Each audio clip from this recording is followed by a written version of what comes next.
This is a discussion of standards and accreditation for ELPA 6872 by Natasha Snyder. I'll be discussing the American Council on Education.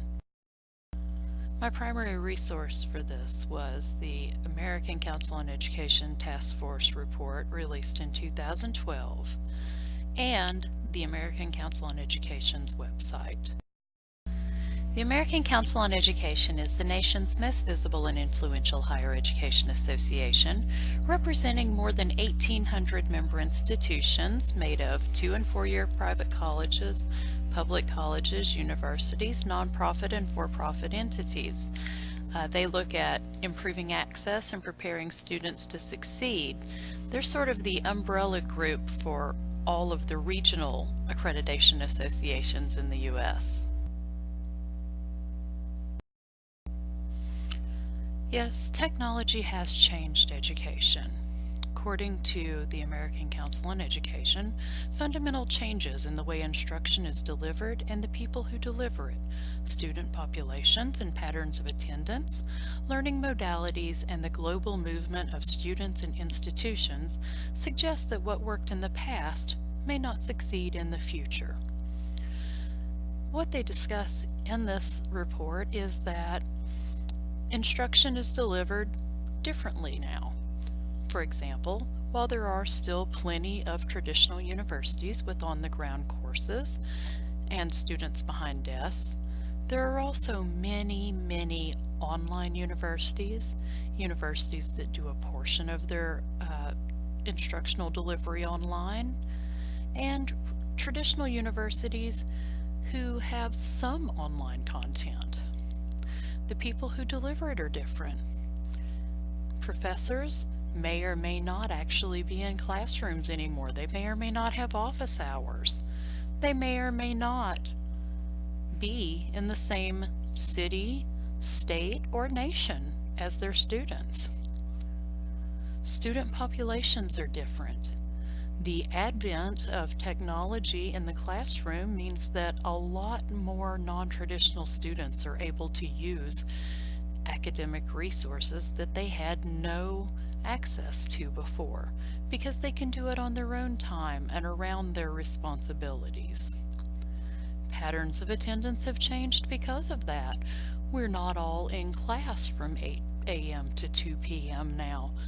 I tend to do my classes at midnight. Learning modalities have changed. The child who could not learn a thing from a book is now able to learn those things from a video. The learner who requires practical application can now have that via online learning tools. Many different ways of learning are open to us in the new technological world. Global movement of students means that those who start out at a 2-year college in one place may very well wind up at a 4-year college somewhere very different.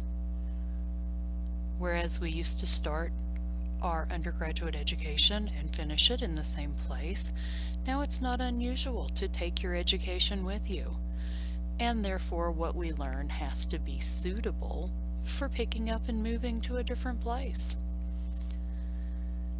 Institutions even move. You can take classes from any institution in the world that offers an online delivery from any location that you have internet access. What worked in the past may not succeed in the future. Sounds about right. So how does accreditation work? Well, the two key features are self-study and peer review. Peer review means that people from other colleges come, watch the way you do things, and suggest ways to do it better, applaud things that you're doing right, and censure things that you're doing wrong. Self-study means that you look at your own methods. Are you using best practices? Have you done the best, most right thing? These features of accreditation can be difficult to apply in such a diverse educational landscape, where some students sit behind desks and some never do. The American Council on Education has made a public statement on technology in post-secondary education, saying, in all sectors of society, new technologies transform the processes used to achieve existing goals while making new goals feasible.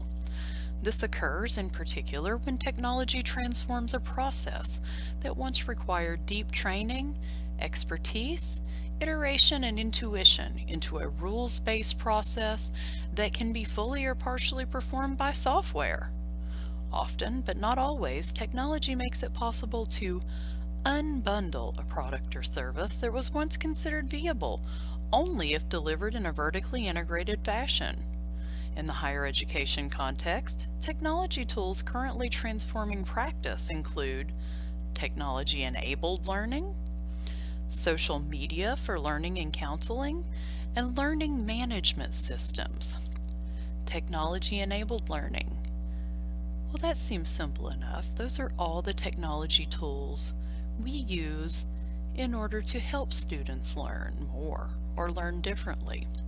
Social media for learning and counseling, chat, Facebook, Skype, and all those other things that allow us to feel like we have face-to-face time with our students, and learning management systems like D2L, Moodle, or Blackboard.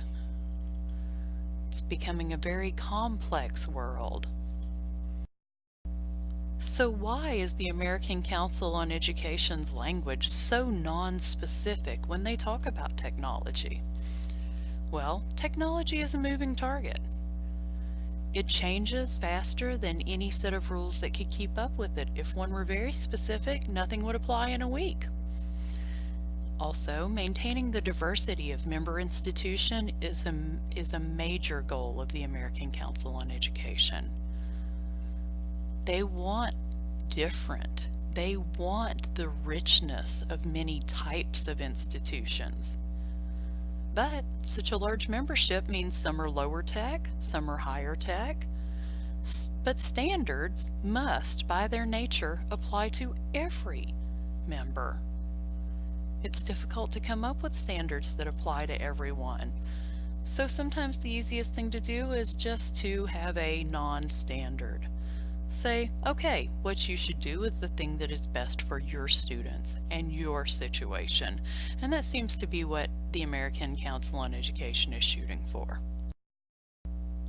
But the future is unknown.